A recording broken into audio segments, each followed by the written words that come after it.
All right, so I'm just going to go through. I'm going to critique this design. I did it back in 2011, so it's an older one. I did pop it into my newer template because I'm going to put it back on the site. I'm going to put this wrap layout into a graphic pack, and you can get that in Vector Pack 1. But essentially, I'm just going to go through, talk about all the things that I think are wrong with this design, how it could be better.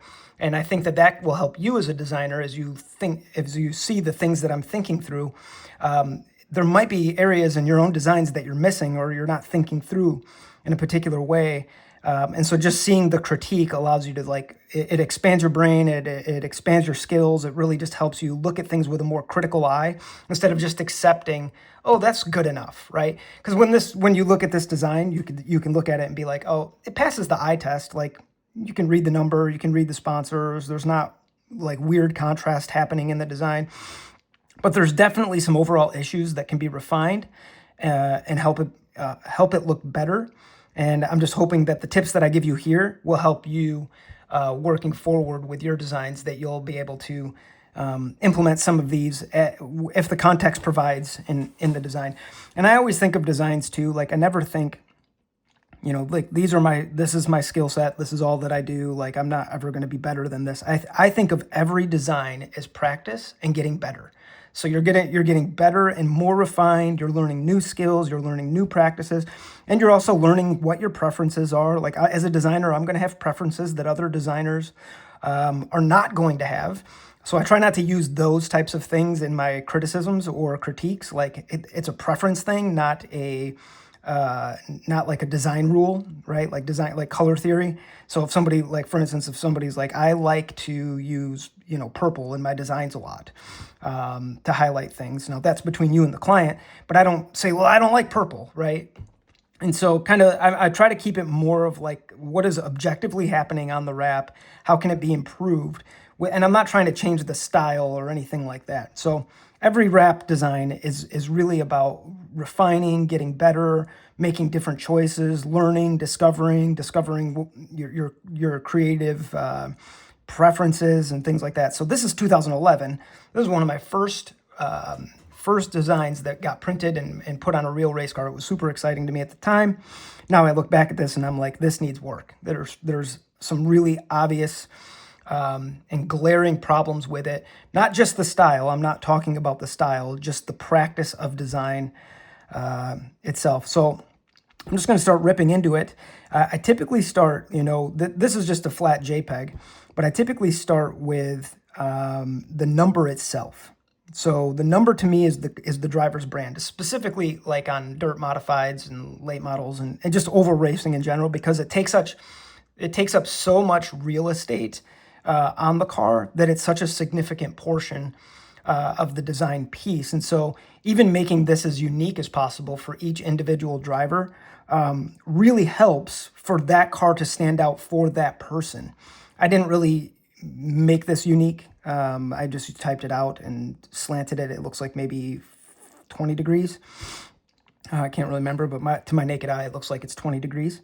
And it's LHF. It's a letterhead font, so you can get that. It's LHF Conclave. No, not LHF Conclave. The link to it will be in the comments wherever you're seeing this video. If it's on my portfolio, YouTube, or just anywhere, Facebook or wherever you're finding this, I'll have links to all the assets that I used here. So I used LHF Conclave. The driver liked it. I do like the way that it looks. It looks aggressive. I like some of the sharp points in the number, but there's things I could have done to this number to open it up so that it doesn't look like a white blob on the track. So, assuming, you're a fan and you're sitting in turn 4, right? And you're looking across at the car going through turn 2, and you're thinking to yourself that I know there's a number on that car, but it looks like a big white blob, right? Because everything tends to fill in at a distance, right? That's why I like cup cars. Like it starts to look more like this because these spots are so small, and then it gets harder and harder to read. Now, one of the things that we deal with as designers is the curse of familiarity, right? I call it the curse of familiarity is because we recognize fonts a lot. we can like see a font and be like, I know the name of that font. I know what number that is. I know what digit that is because I'm so familiar with it. And our over familiarization with it does not translate to the racing fan base. Most fans don't know fonts. They don't know what we're doing as designers. And so we can be familiar with something and despise it because we're like, I just see that so often and everywhere that it doesn't even cross their mind. If they're not a designer, it's not typically crossing their mind. Not to say never, but not as much as it would ours. So we would, my point is we would already know as designers, oh, it's a 35. And we can recognize it because we know what it is, because we know the font. And when we see it, I don't have to work hard to recognize that as a 35. I've seen this font before. I know what it looks like on race cars. And so the curse is that I just accept it's a 35, even if I didn't do my due diligence to open it up and make it really readable for like a TV camera or race fans. And so we have a responsibility as designers to make everything as legible on the car as possible, okay? So starting with the number in the kind of like the driver's brand, I'm just gonna zoom in on this. The big thing that you want to focus on as a designer with numbers is creating them on a clear plane or a plane or just a solid background, like making sure that whatever the number is, the font, it's popping off, right? So the big mistake that I made here was that I didn't put a big enough gap here. This area is too close together. And this happens in a lot of designs. I see it in a lot of designs. There's not enough space here. And when there's not enough space there, the digits begin to look like one big digit or just one big shape that is hard to make sense of, especially from a distance. So a little bit of space gives it breathing room. So my general rule is whatever the thickest outline is, and you can see it here, you can see it here, all the way around. It's a black one, it's more like charcoal. Whatever the thickest outline is on the design, that's what should get accepted as the gap here in the middle. So if I am recognizing that my gap is too small here, then the truth is that my my outline is also too small. So I want to open up that space between those numbers and get them more readable. Okay. Now you can see when you look here at this is a nice thick gap, right? Kind of creates good space.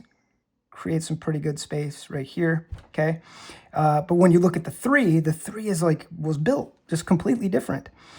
So we got a lot smaller space here, a lot smaller space here, and that really closes things up and makes it hard to really even tell what number it is. It could look like an 8 on the other side of the track, right? Or a 0 or something like that.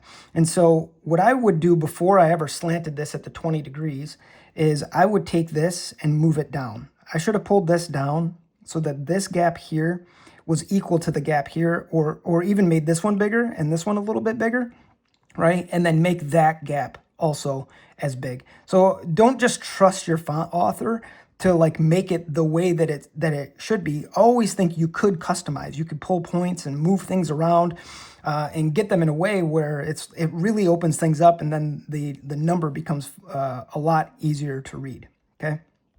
I'm going to undo all that. You can also, I would also too, just to open things up again, is I would take this guy here and I would pull it back, right? So that this only came out this far. And then it stops reading more like a big rectangle. And you can see that there would be a big black area right here. It would fill in, and then it becomes more obvious that's a 3. So open up this space, open up this space, open up this space, a little bit thicker outline, a lot easier to read. Okay, so this number also, it has a lot of points. You can see them on each corner, right? Which can create a lot of problems when the bigger we make our outlines. Now, that's not too big of a deal because that's going to happen, and you just have to accept that it happens. There's ways to blunt that a little bit so that you can not have a point coming out here like this, or this point coming out here like this, right? You can kind of go through and adjust each point so that there's still a point, but maybe it's just doesn't have so much action on it when you put an outline on it, okay? So, but the bigger mistake that I made, it wasn't that I didn't adjust the points, it's that I put a drop shadow on the number, and then but I didn't like connect it. So now I have these random points happening on the drop shadow And it just kind of communicates a mess. I should have just left the stroke. I should have widened the stroke out and then just left it and not really put a drop shadow on it, because in this particular instance with this particular number style, it actually creates more little fractures in the design. It draws your attention. This little shape, it's just a nuisance. It doesn't produce anything. And though the drop shadow looks nice down here, right, it doesn't look good here. It doesn't look good here. It doesn't look good here. It's not translating well across the whole number or across the whole wrap design.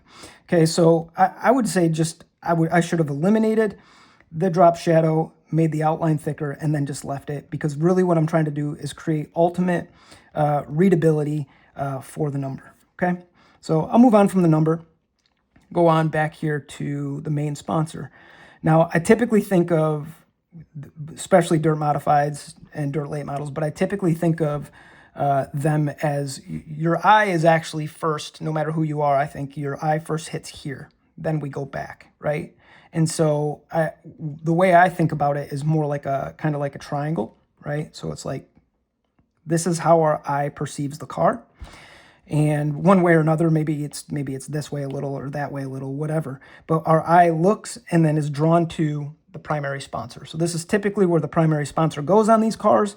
And so whatever we're doing here, it's got to receive the brand, right? We want to receive the brand on this part of the car. Meaning the brand dominates right here, and it sets the tone for everything that's happening. So here's the challenge, and this is what makes race karts really difficult, right? Because I can go and establish a brand and create all kinds of print and media for that brand, and the brand carries throughout. It owns the whole everything, right? If it's a postcard or a newspaper or a website. But in this particular case, we have this brand. We have this brand, which is the driver. We have this brand. We have this brand, right? We got 1, 2, 3, 4 different things happening. So how do we determine the hierarchy of what the brand is and who gets to own the brand of the car? And maybe we, that's the challenge. Maybe we section one part of the car off for this. Maybe we section one part of the car off for that. But I always think, especially on these dirt modifieds, that whatever this brand is doing, or whatever brand this is, it sets the tone for the rest of the car. Even the number colors will follow. So it's funny, a driver will come and will be like, I want a red car with black, like this one, right? But then they give you like a dentist office logo for the main sponsor that's going to go here, which typically the main sponsor on these cars goes right here. I liked the big billboard on this one, so that's what I did. But they give you a dentist logo, and the dentist logo is purple, orange, and green. And you start sliding that ugly thing right into here, and you're like, this is horrible. He's demanding a red car. His primary sponsor is red, orange, and green, and they're not going to compromise their colors. They want their brand to look that way on the car, which is reasonable. So now what do I do, right? So then that's when you have to have an honest conversation with your the race team or the driver and be like, listen, we either got to implement the colors that are in the logo, if it's the green, orange, and purple, into the design somehow, or we've got to figure out how to knock the logo down to one color, get it to white, if the branding will allow us to do that. So we've got to figure that out. So in this particular instance, I used this Langton's welding. I made all these logos for this car, and I'm going to talk about the mistakes I made making the logos. But I was really into like the Hart and Huntington or Hart and Harrington tattoo company. I can't remember what it is. I can't remember the exact name. But I was really into that brand and that style at that time.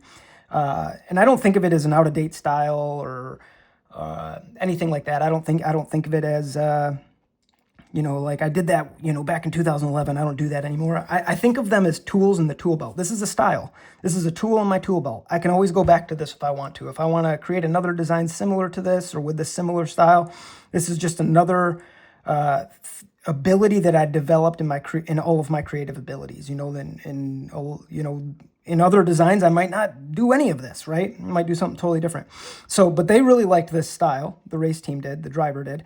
And so I used kind of like that tattoo style of font And then it set the tone for everything else on the car, right? We kind of got this like, it's not tribal, but it's sort of tribal, but it's aggressive, kind of look, but it follows the tone of the brand, okay? And these two just so happen to work together. They don't always have to work together, but this style and this style, they go together pretty well. They are different, but they kind of speak to that same genre, if you will. So I'm going to talk about the mistakes I made here, right? Because this is the style that I wanted to do. But there's always, again, in a font, there's always ways to clean it up, to make it look better, to make it more readable. I'm going to use this font, so this is the style. I'm not negotiating the style, but I am going to clean this up so that it just becomes more readable and legible and easier to understand. So first things first, you don't always have to just, like I said with the number, you don't always just have to accept a font for what it is. So after I get it into vector, like the things I really like about it are like these guys here, it just kind of adds like an attitude thing, right? And they're all kind of flowing together.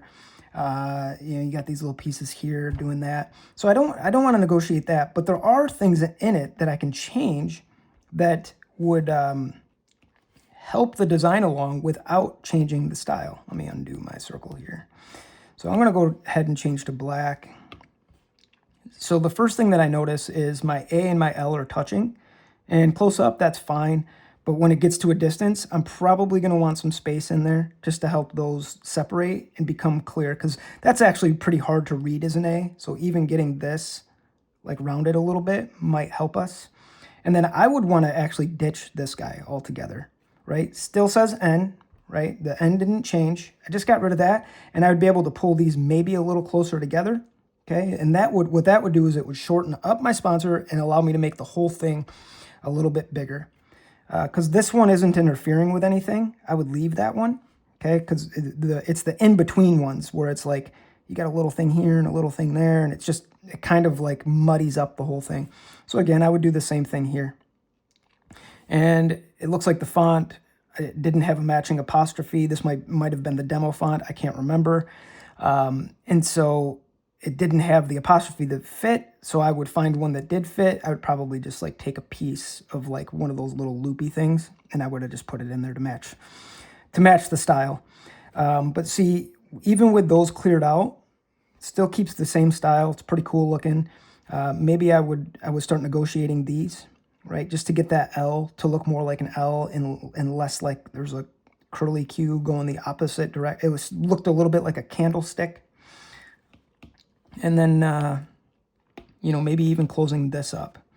And I like those little points. I like those little things. But if they detract from the readability of it, then it's not really helping anything, right?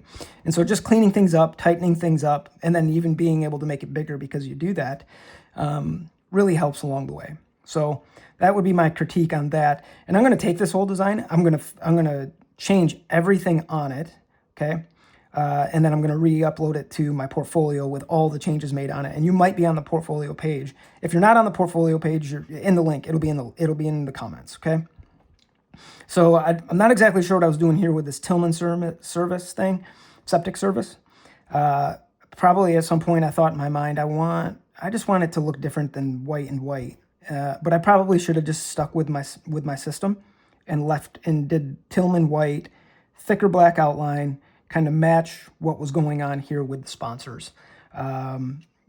Just having something different for the sake of it being different doesn't always translate. Or just thickening up my white outline to make it really clear. The whole point of an outline is actually to just create a plain field, or you can call it a blank field or whatever you want. But it's to make it so that this stands out, right? So like I'm going to put this thick outline on here, this black one, so that it pops off of these graphics that are happening in the background.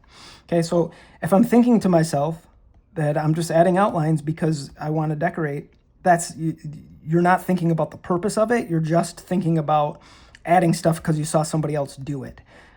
So there's always got to be a purpose to each outline. I don't just throw outlines on just to get them on there. You get them on there because you're thinking of creating separation and hierarchy, okay? So I'm going to go ahead, just take a look at this. I should have probably made this white outline thicker. This black outline probably should have been thicker, a lot thicker.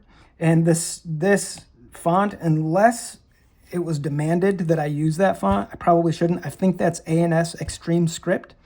But I probably shouldn't use that. It's just not readable. It doesn't help. It gives it attitude, which I love the attitude of it, especially in a race car, but it's not producing readability, right?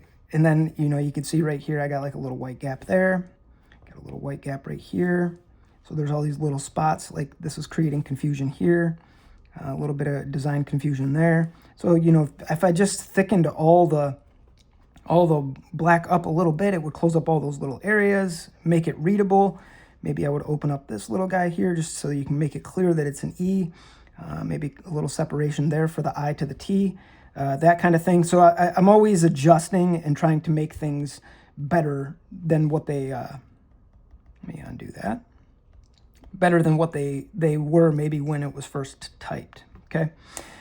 So now I'm just going to get into some spacing issues. Kind of can see the same thing with all the sponsors when you go to the top view.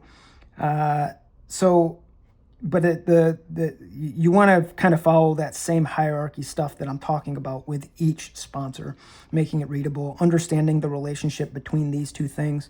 A lot of times on these cars, there's a sponsor here and a sponsor here, and then you want to make sure that these are in proximity and relating to each other in some way, whether they're sharing style, font, or something like that. So in this way, these cars are weird, but that's just how they're shaped.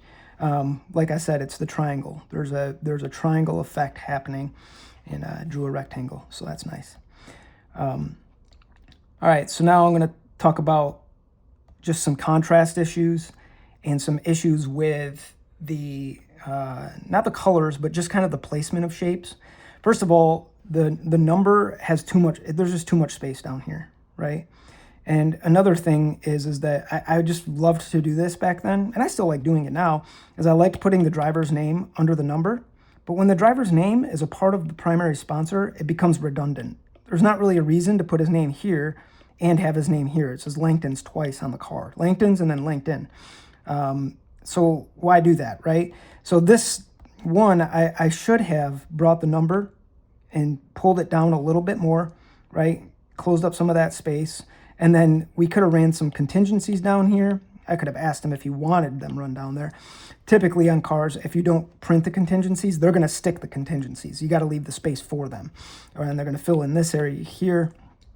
So I'm never super intentional about putting the contingencies on the design because they're just going to stick them in random places and get them in different sizes and all that kind of stuff anyway. So you just want to make sure you leave them the space. But on my proofs, I do like to put them in there because they just look good as placeholders. Like you're going to have something here, here, here, here, and here. Maybe another a double stack there, something like that. Okay, but the point being is that you want to create the right amount of space. So I usually do like an inch between everything. I go an inch from the top of the door with the number, an inch from the bottom of the number to whatever's next, an inch from whatever's next to there. So it just gives you nice, even and clean breathing room, and you let the door size determine what everything is going to be so that the number will pull down. And so then I would run my contingency stack in here, and that would make it look like a fuller and more complete design. So just probably getting rid of the Langton thing. The other thing too is that this sponsor here is actually doing us a disservice because it's kind of wide, but it's narrow. So it's not hard to read. It doesn't show up big on the car. I probably could have talked him into putting that here, right? If that was here and it said Tillman up here, one, it'd be able to take up more space. It would be bigger. Then I could have fit something else in here, and the number could come forward a little bit, and it would allow this to come forward a little bit, and there'd be a little bit more balance in the car. And so, the more you skew your numbers, I think this is 20. Okay, the more you skew them, the more space you're taking away on the back of the car. Now, my other option could have been that I just fit the sponsor in this spot, which is pretty normal to just fit it into just that spot. But again, like I said, I like the billboard look. I still like the billboard look. I think it grabs a lot of attention, but your spacing sort of becomes an issue. Okay, so if I would have moved that back there, then I could move Hoffman up, Hoffman race cars up, and by moving it up, I can move this forward. I can maybe even size that up a little bit. Just give myself a lot more space, and you'll see this in the changes on the page that everything is going to be moved around quite a bit. Now that's a liberty. The driver might say, nope, that sponsor goes in that spot, and you can't move it. And then you just have to live with it and then decide what you're going to do throughout based off of that. Okay, so, but that would have been my suggestion. Hey, if we move that here, there's more space. Make it bigger, make it more readable. Sponsor will maybe even like it more. Okay. Now, the other mistake I made, and you as a designer might already be familiar with this, is as you're designing, you know that they come to you and they're like, we don't have any of the logos. Like, you're going to have to create all the logos, right? That happens a lot. And so what I did is I created all the logos, but if you notice the trend, I did some things poorly, right? Created all the logos and then leaned them all 20 degrees, right? Which maybe individually that looks good, like they all look good by themselves, even this one, right? 20 degrees. And though that is okay, it's not like, wow, can't ever do that. It looks like a designer who's like stuck in a pattern, right? And so there's no logo logos just don't do that. Like there's some logos that are straight up and down and they look just as good. There's some logos that lean the other way and they look just as good. There's some logos that are ovals, right? We could have put an oval behind this and really broke up the contrast and had a lot more options, or even the same here, like the septic service, could have did this and then, I don't know, put a turd on there or something. I don't know, something like put an icon on there. To just break up some of the contrast on the car. But instead, like I was just stuck in this rhythm of like, everything's got to go backwards. Everything's got to go right. And I like that. I specifically still to this day like that. I like leaning these because it makes the car look faster, right? You lean it, and there's more of an aggressive look. Okay. But we can't get stuck that way in Designerville. We got to, research stuff, look at other logos, look at how other people are creating logos, and, it helps open your brain up to other ideas on what can and can't be done. So covering all that, now the other thing I did is I added this pattern in here. You can see this like little grid pattern, right, in here, and which is cool. I like the pattern. But the mistake that I made is I ran it from top to bottom without any forgiveness for the installer. So it's like this has to go up here and then it just gets cut off and you can see it there. It looks really awkward. That doesn't look right. And the same on the roof. It's like I just didn't resolve it.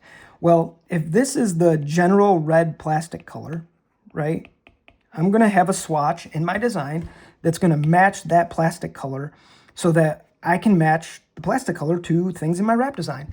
All right. So what I need to be able to do, and I do this often now in my more recent designs, is I try to always resolve my stuff, my design, into plastic or into an edge so that the installer doesn't have to try to register this and match it all up and be like, oh man, that doesn't fit, and like this grid's not matching with that grid. It gives some forgiveness.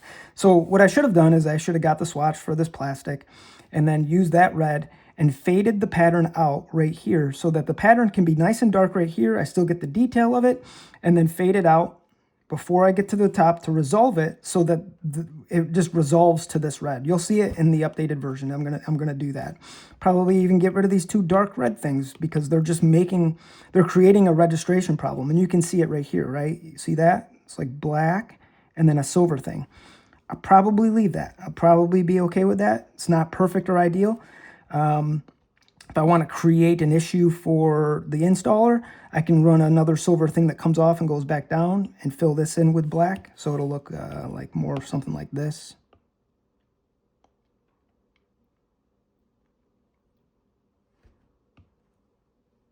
Let's see. No, it's this one.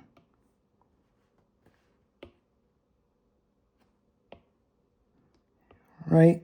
So that resolves right there like that. And then it would have those little scallops in it, right? So it's like it comes up and then back down. But, on these dirt modifies, that's just not always necessary, and it's a lot more to think through on the install side. Will it look cool? It'll definitely look cool. Now, some guys will say to me, "Is like, you can't do that." And it's like, yeah, you totally can do that. That's something you can do. It's just you don't want to do that because it's extra work. And these cars get ruined so quickly that it's like putting in that level of work. Like this is not a Porsche, right? So making sure things line up perfectly, it can and does feel like overkill sometimes on these cars because that stuff just gets ruined. But man, you go the extra mile on that, and it just helps. It helps things stand out. Setting up your panels to seam over, it does help things to stand out. You can tell that there was care given to the design, but it's just not always. It's not always practical. Okay, so I'm going to back up. Go back to what I was talking about here. So I'm going to talk about the last thing now. So we talked about the color and resolving color. You can even see here I went from a lighter red to the top down to a darker red down here. Let me do this. So I went lighter red to a darker red, right? From here to here, it's just a gradient in the background. That gradient's fine, but I probably, again, I should have just resolved to this color so that the plastic would resolve up into the design and it would all look cohesive and like it was one piece and it belonged together and it was a part of the branding. So going just from even light red to dark red and then resolving back to the natural red color on the plastic. There's just something about it that breaks the design up. It could look better. That's not a part of the template. That's actually a part of the design, that dark red in there. Okay. So let's see. The last thing that I want to talk about is just the graphic, which is always my last priority, right? I like to get everything into my design. So sponsor or number, sponsor, get everything where it's going to go, get it all lined up and my alignment all correct. And then I begin to bring graphics in. So like this piece here for me, this black piece with the gray scallops, that's a separate piece. Like I can slide it in and bring it right here. And that could fit on a truck, asphalt, car, it doesn't matter.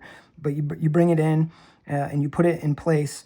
And what I was the goal I was trying to have here was to create a plain a color field here or a plain field here behind this so that it had nice dark blocking behind it. Like even though it's got an outline on it, it's got a nice clear background that creates nice clear contrast. I didn't just throw the graphic in. There was thought that went into it. Okay, and so.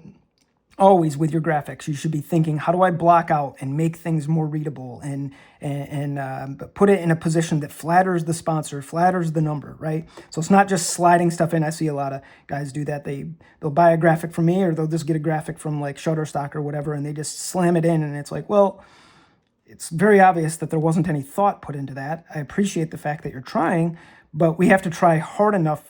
The brand has to receive what it's owed, right? And so now the problem that I created here is that I didn't create a plain color field for this, right? So I got 3 color fields for this. Technically, you could say 4. I got black, gray, red, gray again. Okay, so 4 color fields and the numbers sitting on it. Is that egregious? It's not, because I have the big black outline on it. But the problem that it creates is twofold. One, depending on your graphic and where it's landing, and I see this a lot, especially in modern designs, because modern designs, a lot of the modern, I say modern, it's like what we're doing today as designers, they have this kind of like shape, right? Putting my graphic in, making this kind of shape, and it's everything follows, and it's all kind of blocky, and I like that style. I probably need more practice at it, something like that. But if we're not careful, how we color those shapes, it can begin to look like a part of the number, right? Especially if like we have a graphic coming up here like this, then it starts looking like, even if this is skinnier and not quite the same weight and style as the number from the other side of the track, if this is white, if this piece here is white, it begins to look like 351. Now, in my mind, because I'm the designer, I know that it's the graphic, so I'm not making that correlation necessary, but it's a mistake as a designer to do that. So you got to think through your graphics and their contrast and the color field that you're putting things on. Is it interfering with being able to read the number? So in this case, I would say, and it's not egregious, but it is. You got this thing running back here. This color here interferes with this color here. They're very similar, and the shapes are running a little bit of a different direction, which is good. That helps the contrast.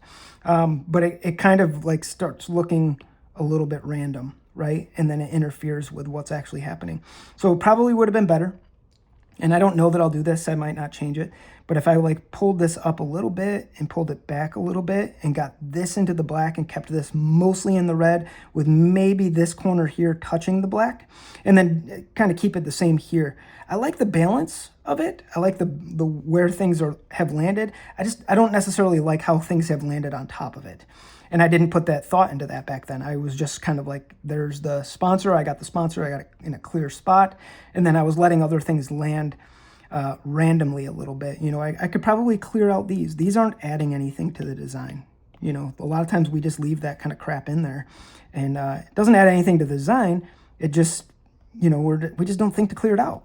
So those are my critiques. You're probably on a page where you can view the updated version. This is the IMCA USRA modified template. We call them A mods here. You know, it's got the spoiler. A lot of cars don't have the spoiler anymore, but you can just turn off that layer. And yeah, that's it. I hope you learned a lot. I like going through these. I'll probably go through a lot more, especially of my older designs, and just critique them. And I want to hear your feedback. What would have you done different? How would you have thought that through? You can put it in the comments and just let me know. I'd like to hear it.